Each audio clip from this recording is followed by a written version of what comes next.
Hello, hi everyone. This is your Supramolecular chemistry class. Nice to meet you all once again through this video lecture. Your code is 14CH3007 and I have put it as 405 here. Previously we have seen about metal organic frameworks, guest properties, etc. Today we are going to see about clathrates. We have already seen about the clathrates. In that clathrates, you know, they are the solid host guest compounds, solid state host guest compounds, consisting of network of self-associating molecules forming cavities or channels in which the guest species can reside. So they form channels or tubes where many guests can be reside, and you know its importance, which is used in petroleum industries for transportation of fuels and all those things. But the main prime important thing in this clathrates is they are usually only stable in the presence of guest species. Once the guest species are removed, they are unstable. So the common and well-studied clathrate systems are the clathrate hydrates, which are all formed from water as the host network. We have seen that already in class itself. So there are several examples of these clathrates.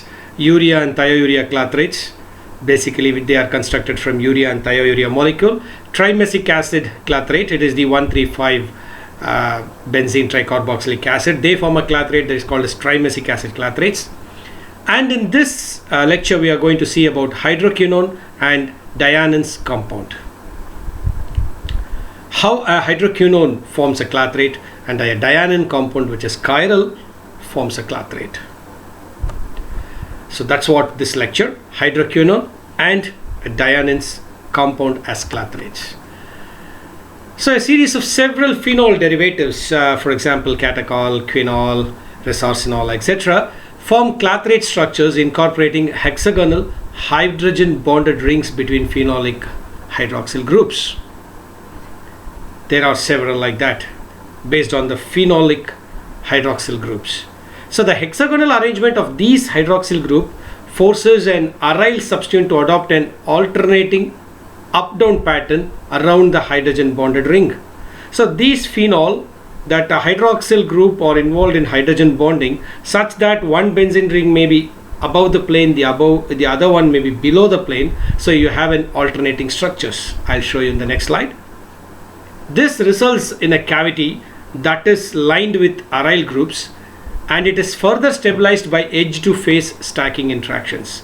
So these type of hydrogen bonding forms a hexagonal type of cavity inside the hydroquinone clathrates, and they have the supramolecular interactions like edge to face stacking interactions. You know, in pi-pi stacking interactions there are sandwich interactions and displaced interactions and edge to face interactions. So this is a type edge to face interaction, stacking interactions taking place here. So you can see here this is the hydroquinone and this is the Dianin's compound. So this Dianin compound is chiral in nature. So chirality is very, very important since our body is also chiral. 22 amino acids, the basic fundamental building blocks of our body is amino acids. So they are chiral in nature, L amino acid. So this is also chiral. So I'll tell you this, what is this importance of chirality in the formation of clathrate of this Dianin compound when I tell about the Dianin compound.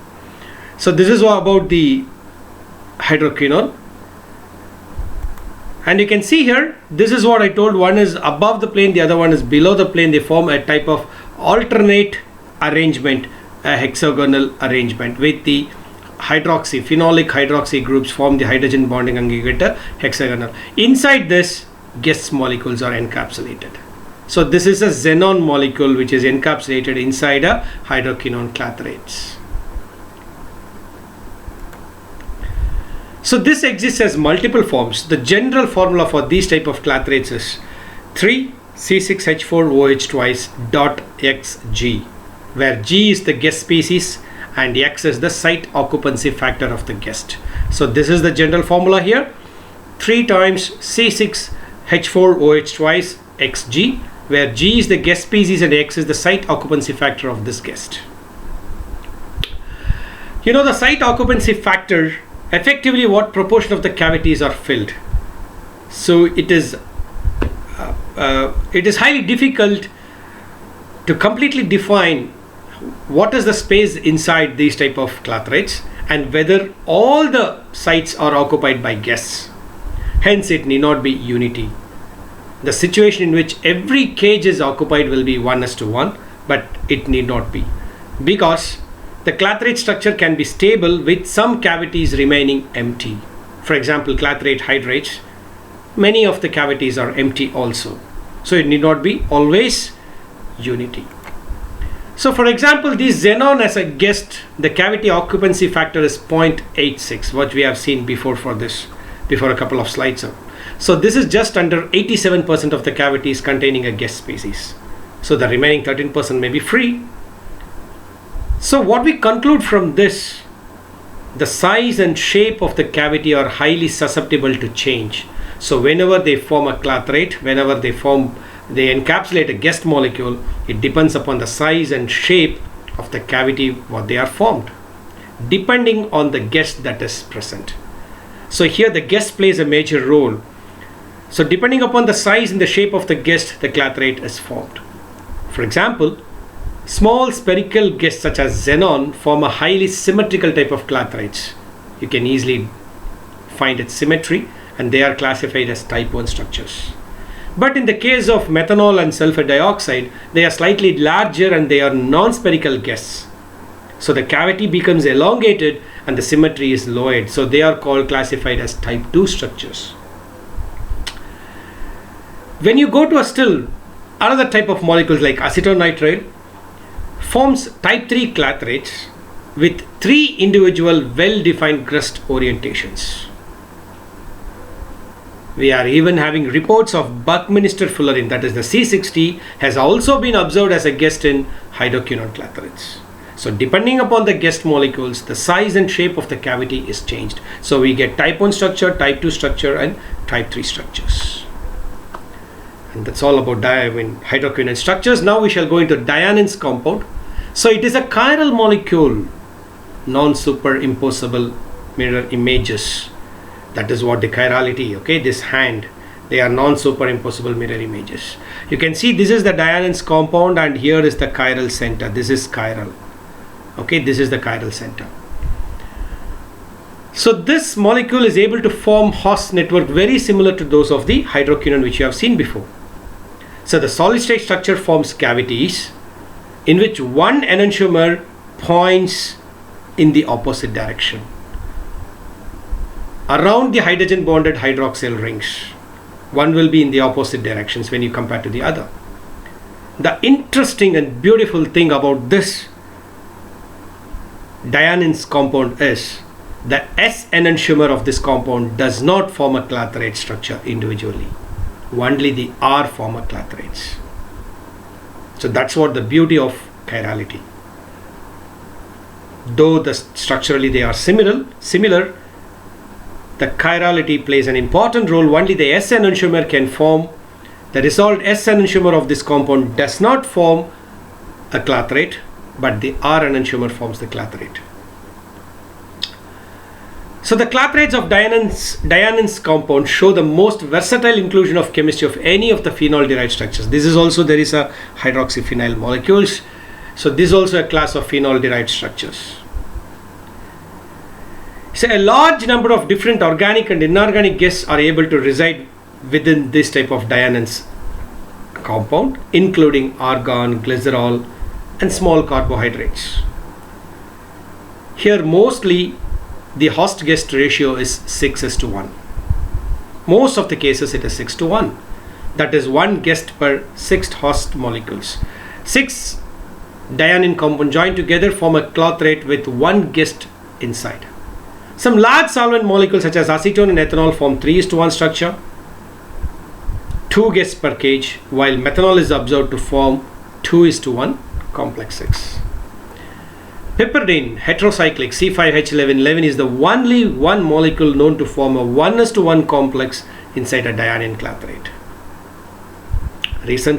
Until recently, none of the known host-guest complexes Dianin compound have shown the guest disrupting the stable hydrogen bonding in the hexagonal motif. This is very interesting in the case of Dianin's compound. So the Dianin 6 compounds joined together form a clathrate through the hydrogen bonding network. I have told you in the previous slide, it can form guests with argon, glycerol, small carbohydrates, and then even ethanol, acetone, etc. But none of them show guest disrupting the stable hydrogen bonding. All these guests have never distorted or disrupt or not even disfragmented this hexagonal motif. But the recent work examining the inclusion of morpholine compounds and morpholinium, I'll show you in the next slide, they have slightly distorted the structure after deprotonating 2 of the Dianin's molecules. They have deprotonated it. But remarkably, the overall structure is disrupted very little, as the NH2 group participate in the hydrogen bonding to reform the hexameric ring. Morpholinium's 2 proton, it goes there at the part of disruption and it brings back the hexameric structures. You can see here, this is what an empty clathrate Dianin's compound, how it forms, and this is what morpholin, and this is the morpholinium. So that is what 2 protons here. So even though they disrupt the structure, these 2 protons take part in the bonding and they get the hexameric structures. So this is a brief report about Dianin's compound. As usual, there are a number of reports in journals and books. In this section, we have seen hydroquinone and Dianin's compound and their guest properties. So in clathrates, we have seen clathrate hydrates, urea, thiourea clathrates, trimesic acid clathrates, hydroquinone and Dianin's compound. Thank you and best wishes.